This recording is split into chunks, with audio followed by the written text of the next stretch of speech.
So, good morning or good night, depending on where you are in the world, and welcome to another interview of the Shield Dude on a Couch. And today, I got a very special guest. You know him as the guitar player for the band Amorphis. So it's Tommy, and I'm going to try to say your last name, Koivusaari. Yes, good job. Yes. So we're here to talk about, they're going, first of all, this year is the 30th anniversary of their second album, which is Tales from the Thousand Lakes, and they're going to release on that day Tales from the Thousand Lakes live at Tavastia. So, Tommy, first of all, how are you today? I'm very good, thank you. It's been like 3 weeks summer holiday now, and like 2 weeks, 1.5 weeks still, and then we start to have a festival season, like real festival season. We have done few before, but we're starting from Hellfest France and then Tuska Festival in Helsinki, and the rest of the summer we'll go with the festivals. So yeah, it's nice as well. It's the summer season for festivals. So 30 years. I know that you recorded this because I was sent the promo, so I watched the concert. You recorded this back in 2021, correct? Yeah, it was during the COVID times, so that's why there's no audiences in the live. Yes. So, I have a question for you. Is it strange to like play that amazing set with like no one there? It is, and it was. We did a couple of stream gigs like at the time, and it was nice to have something to do, but it's never like replacing the real life without the audience.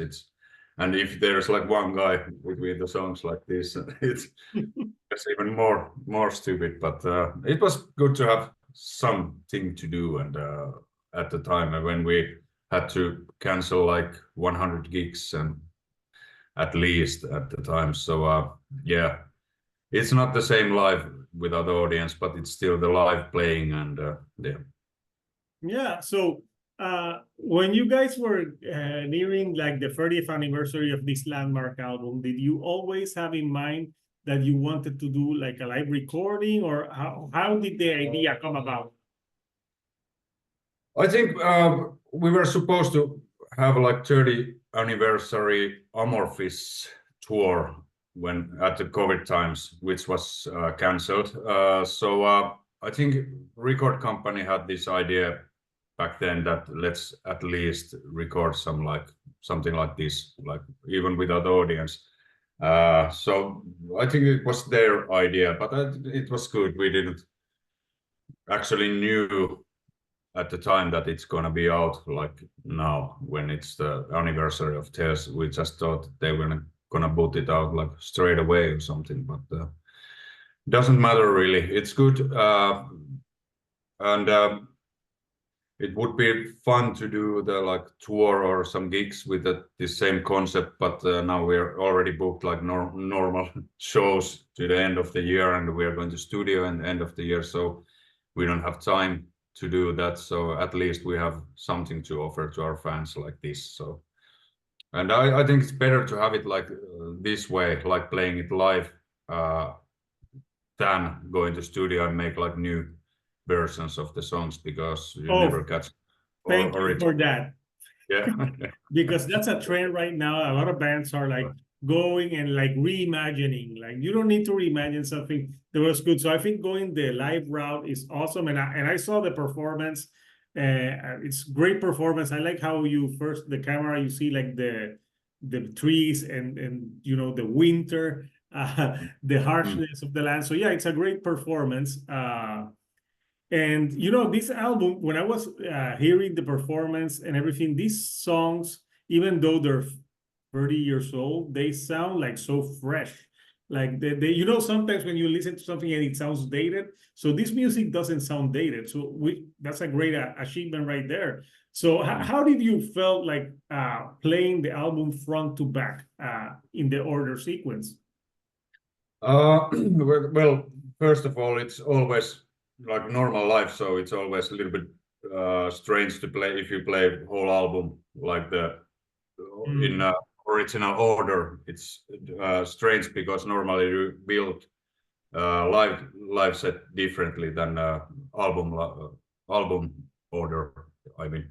But we didn't have that problem here because we didn't have any audience and we didn't have to like build the show in any way, kind of. But I think those songs we have played most of those songs like during the years anyway, and those are like in good muscle memory in a way, so it was easy to us.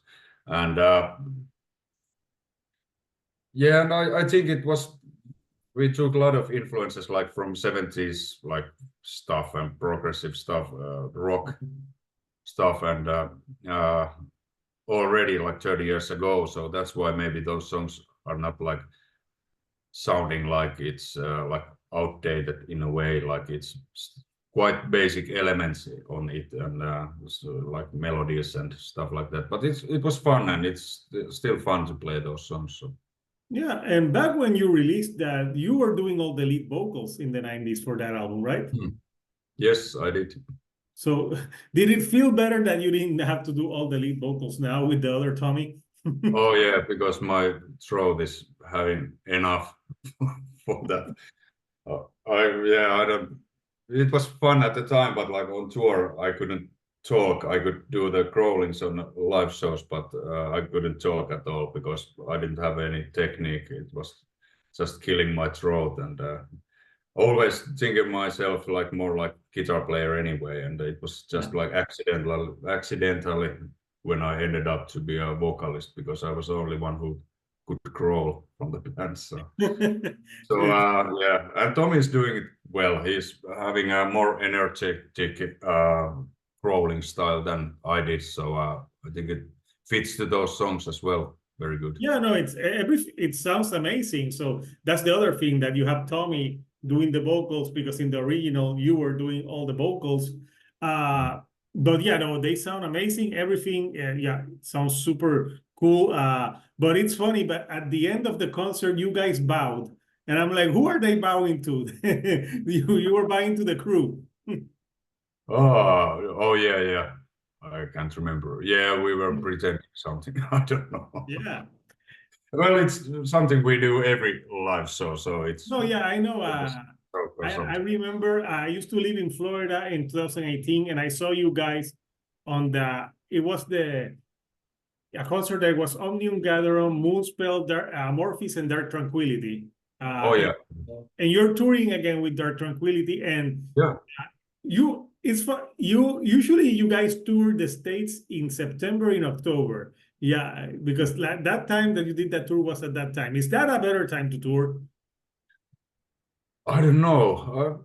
Well, yeah, normally because springtime is normally, I don't know, it's spring or fall, because nobody tours at like January, and then it's December when everybody is like holiday thing. I don't know, and summer is like to festivals. So probably, I don't know. It's normally fall when we're on the States, I guess.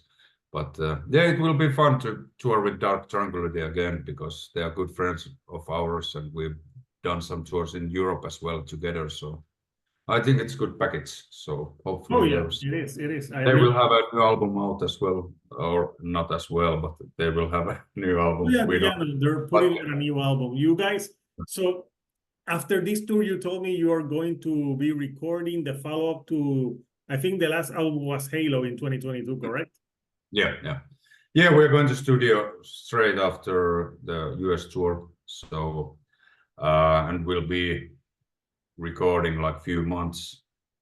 And so new album will be out like 25 fall sometimes. Yeah. So yeah. Do you have an idea which direction you want to take the new album?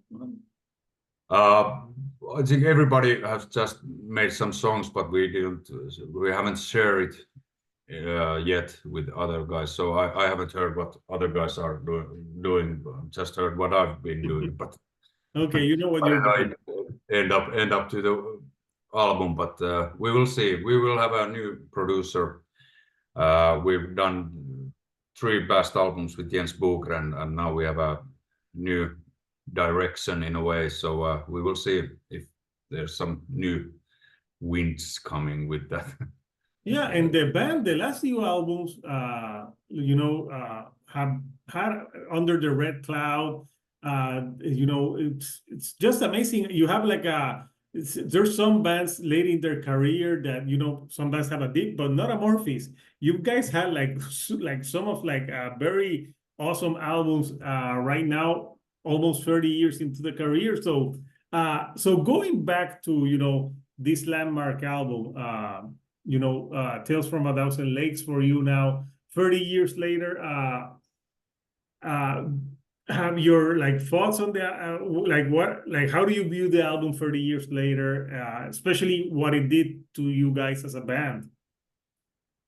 Well, yeah, it was an important album to us, and I think it was first time when we find some like more unique style from us, and didn't try to copy like our own like heroes in a way in metal scene. So I think we took those influences, and we didn't have any idea like how our fans are gonna react it. And I remember when we were in the Sunlight studio, Thomas Cooksbury said like, are you sure that your record label knows what you're doing, because this sounds like Russian disco?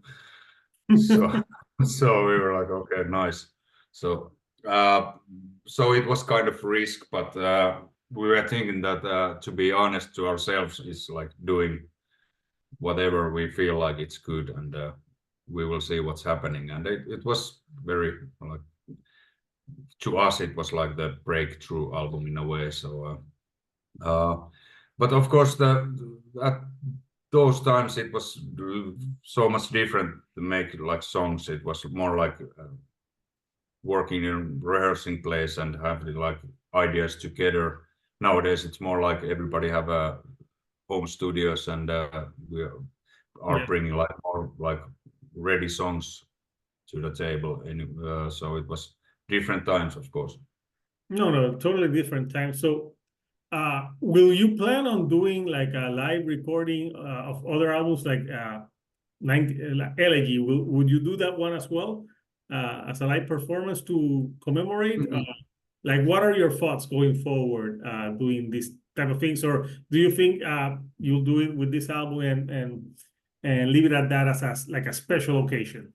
Yeah, we don't have any plans to like re-record or having anniversary shows for other albums, but why not if there's like right time and right place to it, like if we have some free time or something. But normally we are touring or in the studio all the time we exist, so we don't have like time for do that. And we have so many albums already out, so it feels like there's some albums anniversary every day almost.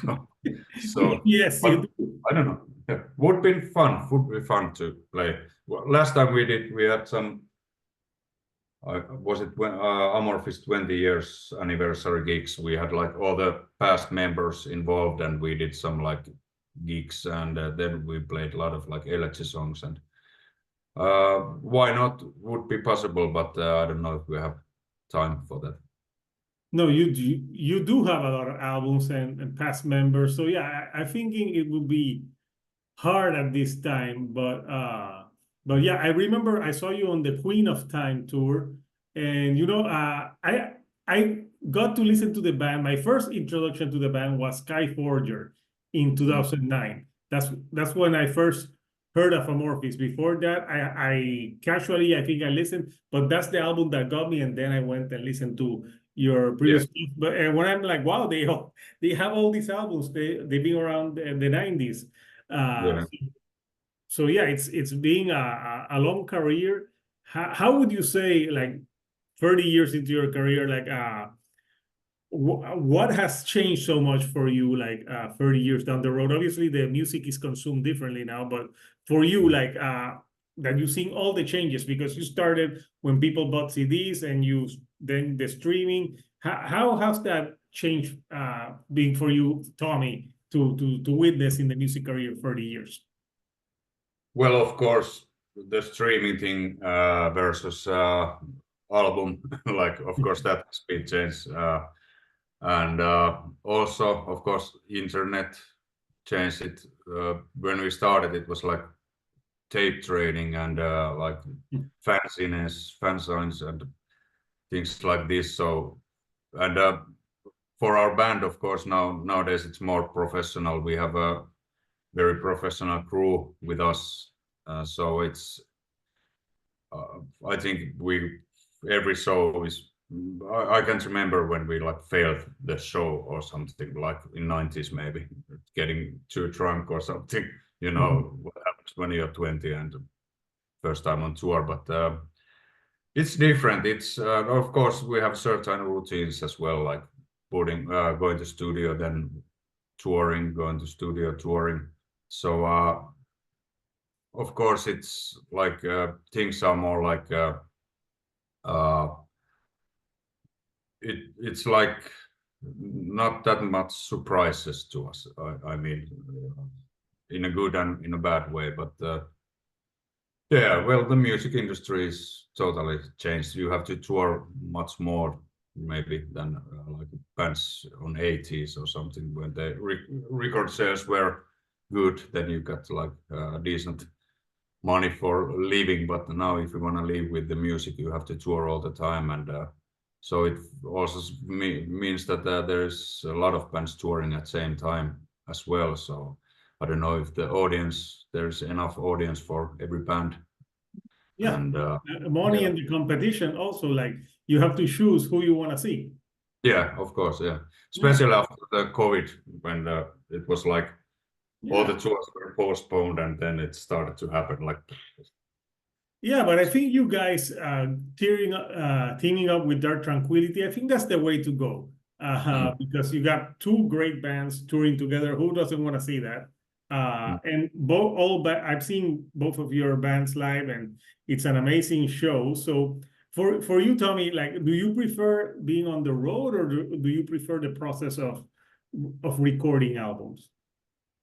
I like them both. I think recording album is totally different. It's fun to see how the like cake is coming together, like when you can hear it, like how it's build up, and it's kind of the main reasons that we keep going, because we are still trying to do the best record, not just put some shit out and going to tour playing old stuff. So if you know what I mean, like still trying to do the best album. And but also the touring, of course, the live shows are like, well, that's another 50%, like why we are doing this. But on tour, of course, sometimes it can be very boring. Not the shows, but like 22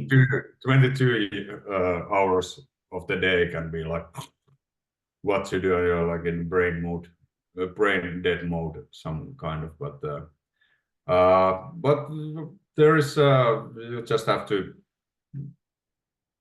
fix like things to do, like going to gym or going to see the city, which we have seen all the cities 100 times already. It's like that. But yeah, I don't know.